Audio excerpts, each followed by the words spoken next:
To understand what's underneath this building, hooked up to these big towers, you have to understand what things used to be like. Good evening, my fellow citizens.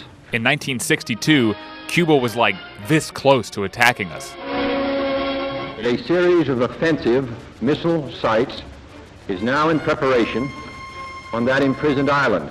The U.S. government needed to prepare for the worst. So they built something down in the basement at the transmitter for WBT radio off of Nations Ford Road. You were in the 1963 fallout shelter that was built during the Cuban Missile Crisis.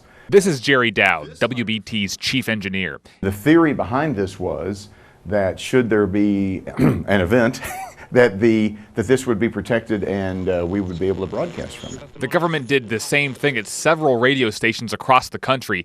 WBT is one of the oldest and the most powerful. At night, you can still hear its signal up and down the East Coast, from Cuba to Canada. You keep something like this and hope you never need it. But this studio, surrounded by a lot of concrete, peeling paint, knobs, wires, clocks, and reels, doesn't seem real. No, this is real. And so is all of this stuff. We would turn this mic switch on and we would say, hello folks, how are you today?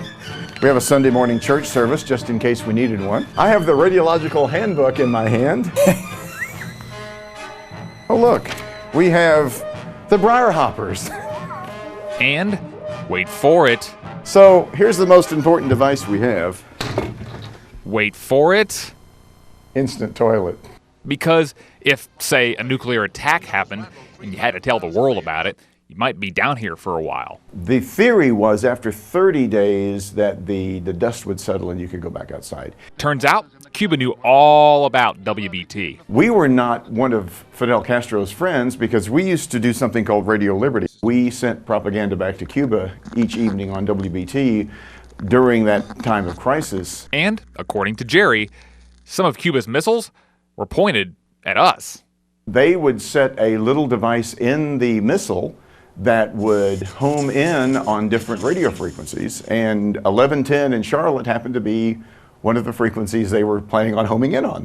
Now, believe it or not, all of this stuff still works. We could actually use it. Not that you would, of course. The federal government has built something new at WBT. The new millennium version of the fallout shelter does exist. Which begs the question, can we see it? No. In a basement off of Nations Ford Road, Jeremy Markovich, NBC Charlotte.